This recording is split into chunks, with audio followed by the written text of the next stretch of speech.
Hey guys, it's Otti again. I'm sitting here at the Darkmas Festival in Witten, at the House Witten. It's the location here. Besides me is the band The Foreign Resort. Hi, first of all. Hi. Hi. Hello.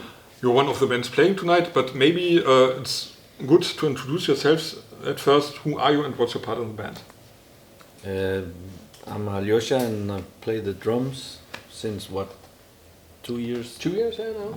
Yeah. I'm Mikkel. I sing, play bass and guitar. And I'm Steffan. I play guitar and bass when he's not playing bass. Okay. And you are from Denmark? Yep, correct. And I would say you do post-punk, but maybe you can describe yourself. How would you tell it to someone who never heard of you? What do you do? I think you're the best to describe it, Alioscha. Yeah, you can do it best. I'm so bad at labels. I mean, once we came up with explosive post-punk and dark new wave, and I kind of like that. I mean, if that's... I think it's a good description, definitely. Yeah. So, and as I told you before, I know you for, I think, as long as you were around. I wrote about your first EP, a self-titled EP, I think 2011? Yeah. 2011, yeah. Long time ago. But we never talked directly to each other. And maybe you can tell a little bit about what has been the most important turning points since then. What has... Well, actually, the EP that you refer to as the first was the second release, because the first release was offshore. It's not really available anywhere, and it's much of an indie thing. So the EP was a very big turning point, where we discovered how to use delay pedals and reverb pedals for that bigger sound. Because before that we just sounded like much like an indie band, and that kind of turned us in that direction of bigger reverberating sound. Yeah. So yeah, that was the first at least. And later on, what have been things that happened that brought you to the point playing here, for example, at this festival? Or other big festivals, for example, you sometimes play? I mean, I can't remember what came first, if John Fryer and New Frontiers came first, or the realization that we were playing to a German, more like, what do you call that, grufty goth audience. Because we didn't realize what we were actually playing. We thought we were playing shoegaze for a while, and then we realized all our fans in Germany were, dressed in black, and everyone was so, very, very dark dressed. And we were thinking, what is that? And then we realized we weren't playing what we thought we were playing. I think sometimes it's even. I talk to many bands from, for example, France and stuff, and they say, okay, depends where you play, how people call your music. So, for example, in France it might be shoegaze or another description, or new wave is often called.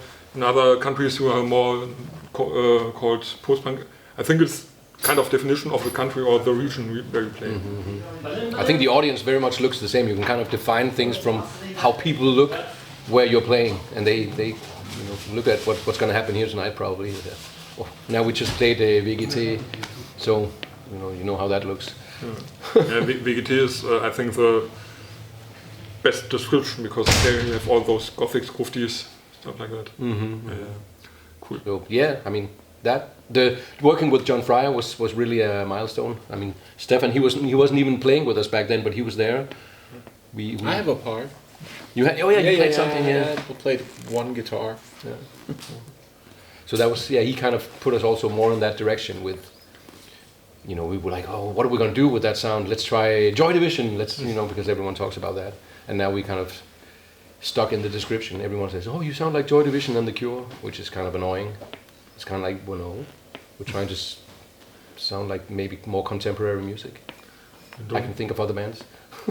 I think it's always a problem. People want to describe it like that because that's what everyone knows. The Cure and Joy Division are bands. Everyone, even people outside the dark scene, know who they are. So it's most easy to say, they sound like this. But I would not say you sound like Joy Division, for example. Well, maybe in some small parts, but not as a whole. Thank you. It's like it. And now we are playing here tonight. Darkmas, I think, Then Come Silence are friends of yours. You know them for a longer time?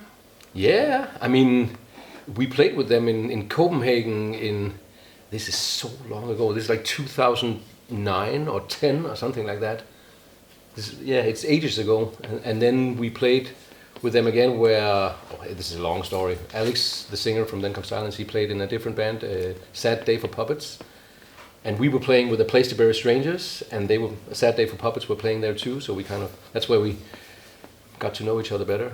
And then we just kept, playing together again and again, here and there, and meeting up. I mean, yeah. It's like a family meeting tonight. Yeah, it's like, hey. Well, actually, last time we played with those guys were here in Witten. Dark Skies. I've been there as well, yes. Yeah. That was the last time we met, actually. Yeah. When was it? 2022? Yeah. Which Which was Alioscha's second show with us. Yeah. Okay. He was very nervous. You're still nervous tonight? No, tonight is better. Then it was, I could play better then. But tonight it's gonna be okay. I see. Maybe you can tell as well why or how did it come that you were in the band now? So what was the change back then? What was the reason? How did you find him? He found us. So you're the best to tell the story. I saw a Facebook post where Morten, he via the resort page, Our previous drummer. he wrote, "Hey, this is Morten, and just to let you know, blah blah blah, I'm leaving the band." I can't remember what he said exactly, but then I just thought about it for a month or something, and then I'm gonna write to the band and say, "Hey, if you need a drummer, we could maybe hook up and do something." So you have been a fan, or did you know each other before? I've seen them 2 times, I think, in Copenhagen. Actually, with Then Comes Silence, I think it was. There we go. He's coming back. Yeah, so I knew the band, so to speak. And we got from a friend of ours, we all know her. She wrote us like 5 minutes before or after he wrote us. So it's like like the same time. I know this guy. That was him. So it wasn't planned according to those guys. So it was just like fate. Yeah. And we were like, okay, we really hope that he's a good drummer too. But we actually did the inspired by Megadeth, the band. So we met up. Steffan's other band, Smadder, they played in Copenhagen, which is like a rock and roll trashy band, a cool band. And so we met up at Steffan's show and got drunk. And then the next day, Twin Tribes played in Copenhagen. So I went to see them with Alioscha just to hang out. Because I mean, drum playing is one thing, but really chemistry. How are we as people together? That's most important thing. So especially in a small band like this, 3-piece, you have to have a good chemistry and can't argue all the time. Or you are the Rolling Stones or something like that. Actually, I asked Alioscha, I said, "Are you okay with sitting in a car for several hours and just shut the fuck up? We don't say anything." He's like, "Yeah, I can shut the fuck up." In the back.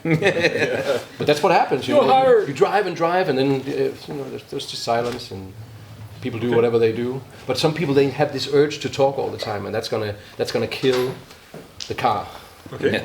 So you like more the quiet traveling? No, but we also talk a lot of shit and bullshit. Okay. But then there's periods. When we were on and like we went on like a 3-week US tour, like the first 3 or 4 days, it's just, hey, look at that, whoa, and that's, whoa, you remember last time we were here? And then after 3 or 4 days, it's just like just sitting there. And do you listen to music sometimes while you're traveling together? Yeah. For example, what are your favorites? What was it we listened to yesterday? Necrot. Old school death metal. Classic death metal. Because we were driving to Nina, who's sitting over there. We stayed at her place because we had to be here early. So we arrived there at 3:30 at night. And Steffan, he was like, if you want some old school death metal to stay awake for the drive, then Red Bull and death metal, perfect for driving. And then Autobahn. Nice. So totally. But we tend, if we have the time for it, usually we have. We like to listen to, if we play with another band, just to checking them out. What kind of music are they playing? And it's kind of a thing we do. So you listened to Raskolnikov before, or did you know them as well? I didn't, and we listened to it. Yes, Yeah. it was really nice. Yeah, I'm excited to see them tonight because I was like, everyone that's is- good energy. Yeah. They're the surprise for tonight for everyone, or for most people, I think. That's good. Not everyone. Most. That's what we need for shows. I love to, you go to the show and then suddenly, whoa, what the hell is that? That's great. Totally. And I will leave you for preparing for the show in a few minutes, but we have to talk about releases because I think the last album is a little bit go. Is it like this? You're hitting the painful spot here. Yeah. I'm an investigative journalist. So No, I mean, the good thing is there's no writer's block and songs are coming and we're writing and rehearsing and even recording. We have recorded several new songs. We have Francesco, who was the drummer in Hapax. He's doing the mixing. So if you think of how Hapax recordings sound, we're gonna go get a little bit of that on the next album. It's been slow. It's been 5 years, and because how can you put it? Our drummer quit. We needed to get Alioscha up to speed with the whole back catalog. There was COVID. It was not a productive time. A lot of people, they had a lot of time to get creative during COVID. I was just working my ass off with other things, with life. And so there was no writing for a very long time. And there's several personal things too that just took forever. But it's had been the number one priority to get this album done. But there's just been so many things in the way. But it's coming, finally. finally, Yeah, we're over halfway there. let's say. Exactly. We have like 10 songs, 5 recorded or something like that. Yeah. So and for example, you had these sounds out, I think, a few weeks ago. Like this.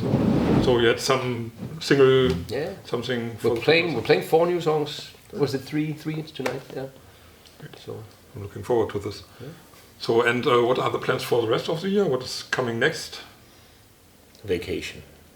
Actually, this is the last show, and then we play in, when is that, September? Yeah, again, I September. guess? So we have like but we're gonna rehearse and maybe do some recording. I don't know. But autumn is going to be a lot of Germany actually. Okay. Leipzig, what's it?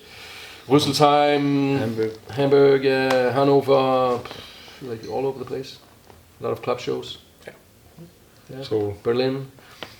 So kind of tour, or are so those all single shows? Well, it's weekend because we are all, not blessed enough to live off Hard-working of, guys. We all go home and then work on our day jobs Monday. See, Alioscha makes sound in the Danish Parliament, so he listens voluntarily. But actually, he gets paid to listen to politicians. Okay, Isn't that great? That's cool. Yeah, but I'm just saying, so it's all weekends, like Friday, Saturday. It's hard to play on a Tuesday in Germany, or anywhere really. Yeah, let's see. And before we quit, we have to talk about politics because you have some cool shirt on. Yeah, throw that out. So Fine. this is something you wanna put out to the people. I mean, I just following the news lately because of the European Parliament elections. There has been this polling that says that there's going to be a right turn because people are sick of listening to hearing about climate and what we have to do about the climate, and a lot of people just want refugees out, and they're being really xenophobic, and I'm pretty sick of that. But I was actually in doubt about whether to wear this because you see a lot of situations in Germany where you could get in trouble. I mean, from not the police, but from Nazis or whatever, and you get beat up. But people have been really receiving it really good here so far. So I'm I think happy. here in Ruhr area you don't have so many Nazis anymore. Some are there, but it's not that difficult. Wearing this, for example, in Frankfurt Oder maybe could be hard. In the east. Yeah. Someone like Yeah. this. Sadly. Yeah, I mean, and Denmark is not really. I mean, I actually heard that AfD, they looked at how we in Denmark get rid of foreigners because we're really good at that, and I'm not proud of that. That fucking sucks. But so we've been really having racist policies for 20 years now. Okay. So we're the experts in really just getting people out. We are the ones with the idea, like with the Brits, of handling visum or refugees, like sending them to another country. So when they come to Denmark, we send them back to Africa where they are in this camp while their case is being handled, and then they will know whether they get into Denmark. But we're basically kicking them out upon arrival. Yeah, I think this is something even the more moderate parties in Germany are trying now, getting people out because of the right Yeah, that's This is totally stupid. That's the way it goes. If you ask me, like what was outrageous several years ago has now become common speech. Like a politician back in the 90s in Denmark said, we need to take all the criminal refugees and put them on an island, and everyone was like, oh God! But now everyone wants that. Yeah, I really hope tomorrow, as you said, from now the interview will come out later, but will be the European elections, and I hope that there will be really some surprise, some positive. Yeah, me too. But is this something that influences your music, your art? Every now and then. I mean, it's always what comes to mind. I mean, and this is really sensitive here, but the song New Frontiers is actually written about the Israeli-Palestinian conflict. Okay. Now it could be applied to the Ukrainian-Russian conflict. It's about, you take territory by force. It's not because it's your right, it's just because you're the strongest. So that's kind of what New Frontiers is about. So yeah, there's been politics all in all. Okay, cool. So, and now we are looking forward to the show. You will prepare, drink some beer. Mm-hmm. What else is important to you to get into the right mood now? Steffan, you know exactly how to get in the mood. Yeah. You want to share that? Yeah, well. Okay. Well, it's been a long week, so it's gonna be some energy drink and some alcohol involved, I guess. Energy drink and alcohol. Alioscha, he has changed our hospitality right, and now we have red wine on it. That's red wine. Okay. I've asked for it like an hour now, and it's not coming. Yeah, they're avoiding. He's being avoided. Yeah. That's the guy with the red wine. Don't talk to him. He's strange. I see. So the red wine, when the red wine comes, everything is over.